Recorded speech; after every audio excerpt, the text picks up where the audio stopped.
Sir राष्ट्रीय military school का exam हो गया है, बच्चे एग्जाम देके भी आ गए हैं। सर बच्चों को ये तो पता है कि डिफेंस में 70% सीट है। ओके सर मैं आपसे जानना चाहता हूँ सिविलियन की कितनी सीट है इसमें? अगर सर मैं इसमें बात करूं कक्षा 6 की, हाँ जी, जो इसमें सिविलियन कैटेगरी की सीट्स थी, पहले तो इससे पहले के सालों में तो क्लियर हो जाती थी हाँ जी, कि कितनी सीट है। हाँ जी, लगभग 100 सीट रहती थी हाँ जी, सिविलियन कैटेगरी के लिए। हाँ जी, ठीक है, लेकिन इस बार इन्होंने क्या किया, इसका रिजर्वेशन जो पॉलिसी है उसको चेंज कर दिया था। हाँ जी, 70% कोटा नहीं कहेंगे अब आप रिजर्वेशन का, अब हो गया है 90%। 90% सीट डिफेंस के पास है और 10% सीट है सिविलियन के पास। हाँ जी। अब जब इन्होंने टोटल सीट भी जारी कर दी थी इन्होंने, हाँ जी, वो है 350 सीट है। अब 350 का 10% निकाल दो, मतलब 35 सीट। बिल्कुल सर। सिविलियन कैटेगरी में इस बार 35 सीट्स हैं।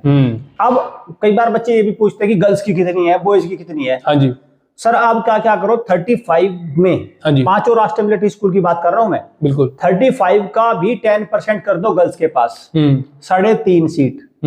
तो मतलब आप ये समझो मोटे मोटे तौर पर कि गर्ल्स टोटल 5 जाएंगी 5 राष्ट्रीय मिलिट्री स्कूल में, एक राष्ट्रीय मिलिट्री स्कूल में एक गर्ल है।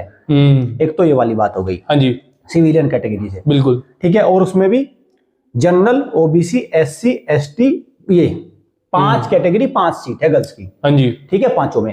अब बात कर लो बॉयज की। हाँ जी। अब जैसे आपने 35 में से 5 तो गर्ल्स चले गई, 30 बच गई। 30 बच गई। अब 30 को भी सर क्या करो आप, जनरल, ओबीसी, एससी, एसटी में डिवाइड कर दो, तो उसमें क्या निकल कर आएगी, वो उसमें एक एक सीट, 2-2 सीट हर कैटेगरी की निकल कर आएगी, निकल के आएगी। तो ये सर सारी सीटें, मतलब पूरे भारत में 35 सीट्स ही टोटल सिविलियन कैटेगरी की है। अब डिफेंस कैटेगरी से कुछ सीट आ सकती हैं ऑफिसर लेवल से, लेकिन अभी ये नहीं कहा जा सकता कितनी आएंगी। वो तो सर बाद में पता चलेगा कि कितनी सीट खाली रहती हैं, वो तो एक प्रकार से वेटिंग लिस्ट समझो। तो मैं अगर सीट्स के मामले में कहूँ, कंपटीशन के मामले में कहूँ, सर ये एग्जाम अब सिविलियन कैटेगरी के बच्चों के लिए इसमें डोर लगभग क्लोज हो चुके हैं। क्लोज हो चुका है। कोई एक आध बच्चा जैसे भी हो वही इसमें जाएगा। हाँ जी, ठीक है, हर कैटेगरी में। और फिर आप ये मत पूछना कि सर आपकी तरफ से सिविलियन में कितने जा रहे हैं। हाँ जी, पूछ रहे हो? बिल्कुल सर, आप एक बार व्यूअर्स को बता दीजिए। चलो मैं ये भी बता देता हूं सर।